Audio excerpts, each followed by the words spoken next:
বিশ্বকাপের আগেই যেন একটা ড্রেস রিহার্সাল করে নিলেন লিওনেল মেসি। সেই একই ভঙ্গিমায় একইভাবে ঠিক যেভাবে কাতারে উঠিয়েছিলেন সোনালী ট্রফিটা, এবার MLS কাপ উদযাপনেও একই আয়োজন। সারা পৃথিবী যাকে নকল করতে ব্যস্ত, তিনি মঞ্চায়ন করলেন অরিজিনাল দৃশ্যের। ততক্ষণে গ্যালারি ফেটে পড়েছে উন্মত্ত উল্লাসে। মেজর লিগ সকারের ৩০ বছরের ইতিহাসে ১৬তম দল হিসেবে ট্রফি জেতার আনন্দে মুদ ইন্টার মায়ামি। আর ক্যারিয়ারের ৪৮তম ট্রফি হাতে ডেভিড বেকহামের সঙ্গে লিওনেল আন্দ্রেস মেসি।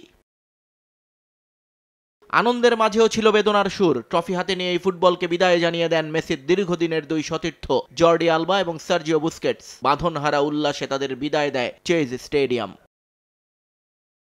ম্যাচের শুরুর গল্পটা এত সাজানো গোছানো ছিল না। ৭ মিনিটের মধ্যেই বল যায় ভ্যানকুভারের জালে, কিন্তু মায়ামির কোনো ফুটবলারের নাম লেখা হয়নি সেই গোলে। আত্মঘাতী স্কোর করেন এডিয়ার ওক্যাম্পো। আনন্দে ফেটে পড়ে মায়ামি গ্যালারি।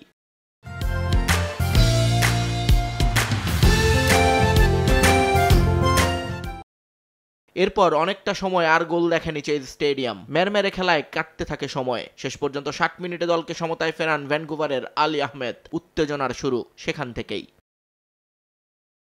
স্টেডিয়ামের গ্যালারিতে চ্যান্ট মেসি মেসি। লিওকে উজ্জীবিত করতে লেগে পড়েন দর্শকরা। আর সমর্থকদের এমন ভালোবাসার জবাব দেবেন না খুদে জাদুকর, তা কি হয়? ৭১ মিনিটে প্রথম অ্যাসিস্ট লিওর। দারুণ এক গোলে দলকে লিড এনে দেন রদ্রিগো ডি পল। ডাগ আউট ছেড়ে উল্লাসে ফেটে পড়েন হেভিয়ার মাসচেরানো। এই গোলেই জয়ের পথে হাঁটে মায়ামি।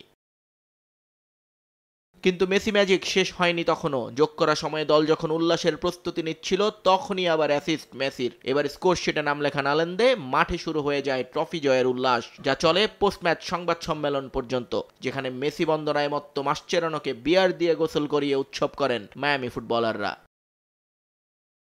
নিয়ন মোহাইমেন, সময় সংবাদ।